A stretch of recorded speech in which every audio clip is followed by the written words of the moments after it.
road ahead is uncertain, but the end is clear. We are better defended. Against whom? Whomever may dare to challenge us. The threat of war looms.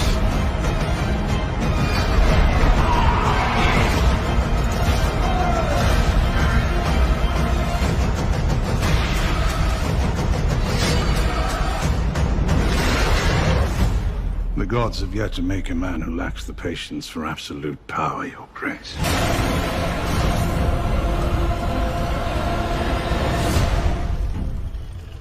What can you tell me about your audition story? What was it like?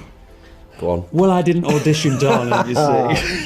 Yeah. I got offered the role, so it was a big secret. I've got a story.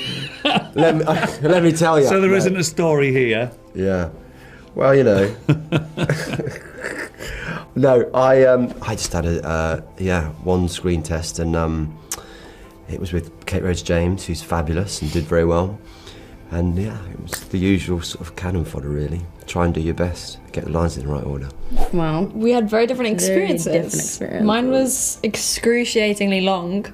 Good few months. I did tape, and then the tape was really strange. I had to do like a slate where you basically usually just say your name, but I had to like zoom in on my eyes and then my nose and like turn. It was very strange. I was like, they're looking for something really specific. I won't hear anything back, and then it was 2 months before I got my recall, and then I got another recall. I met the team and booked it the day of my recall, which is kind of unheard of. Was then thrown in very quickly. Yeah, and mine was 2 self-tapes. Over a month period, because I'm Australian, I was living back home in Oz, and I did a self-tape, and then a week later I was like, oh, it went well, here's a call back. I did 2 more self-tapes, and then 2 weeks later I got a phone call, and then I had to wait like 4 to 5 months to come over and start shooting, so yeah, it was pretty weird. Was yours long and drawn out? Long and drawn out, yes. It went on forever. Yes. So my one was like this. Very mysterious. Yes. So first of all, what happens is they send you a scene, they change all the names, and you just record that, and then. And they didn't even give you the name of the piece either. They didn't No. give me. It was just called this sort of neutral thing. This thing we're doing. I think so. That was the first stage, and then the next thing I believe was they then send another scene. So they send an actual scene from the show. actual show. But again, you don't know what no names or anything. And then in my case, after I'd done that, I then had a virtual meeting with the 2 showrunners, Ryan and Miguel. The very next day, I did a reading with the casting director. And then there was a couple of weeks, and then they got back and said, oh, they'd like to meet you face to face. So then I did that. I know you said.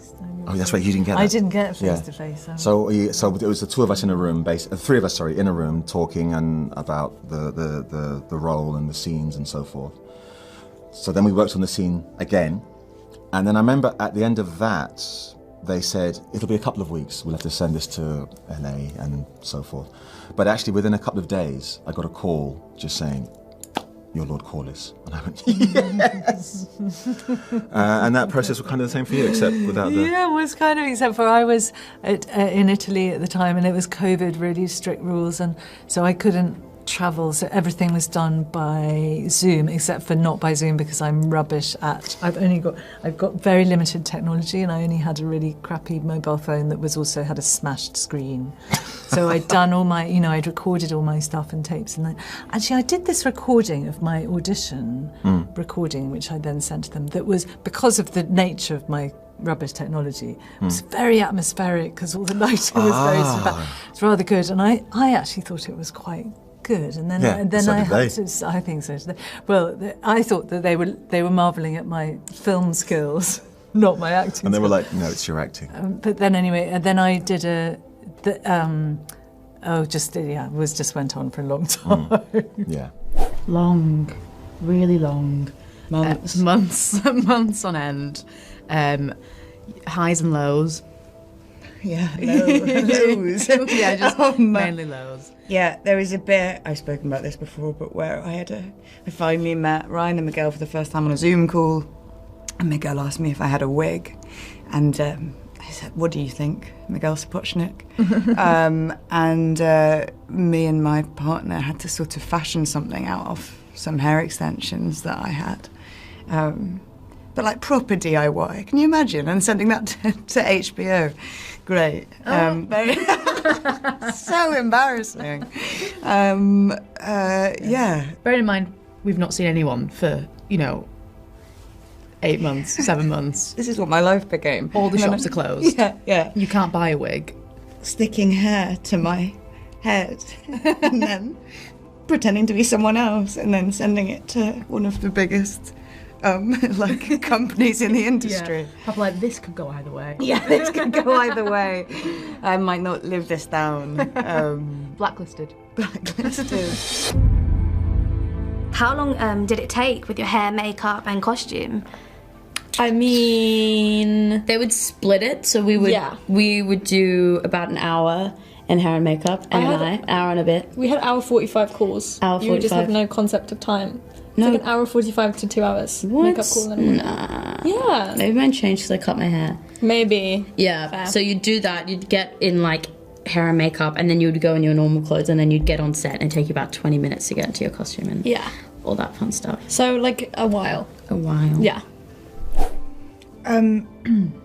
Yeah, like extreme and really fundamental, I think, to the character. I had like an amazing time speaking with Amanda and Roz. Just talking about like how that kind of relationship, for example, again with this like emblem of Targaryenism, this like blonde hair, how that relationship changes as she does throughout the series. Oh no. Bit longer for his nibs. Yeah. About 3 hours. At least, won't it? Yeah. You just think they're going to bang a wig on your head and that's it, glue it down a bit and you stroll out, but it's not that simple. And also the final one, like how did you both kind of get into character for the project? The usual stuff, really. As much sort of detailed work as you can beforehand, and you immerse yourself in the context of the thing, and then, throw caution to the wind. Yeah, different. It depended for different scenes as well. As an actor, I struggle sometimes with the less dramatic stuff. Really, that's the toughest stuff for me to do. Is the just more formal stuff, but the dramatic stuff doesn't seem to be as difficult. But you just take every day and each scene as it comes, really, and give it what it needs. Yeah.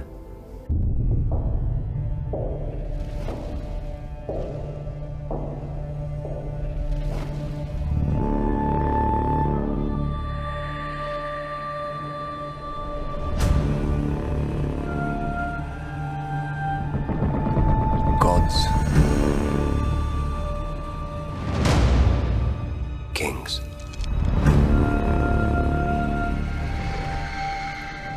Fire.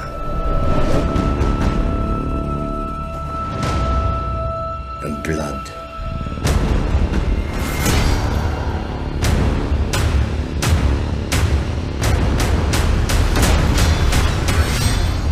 Dreams didn't make us kings.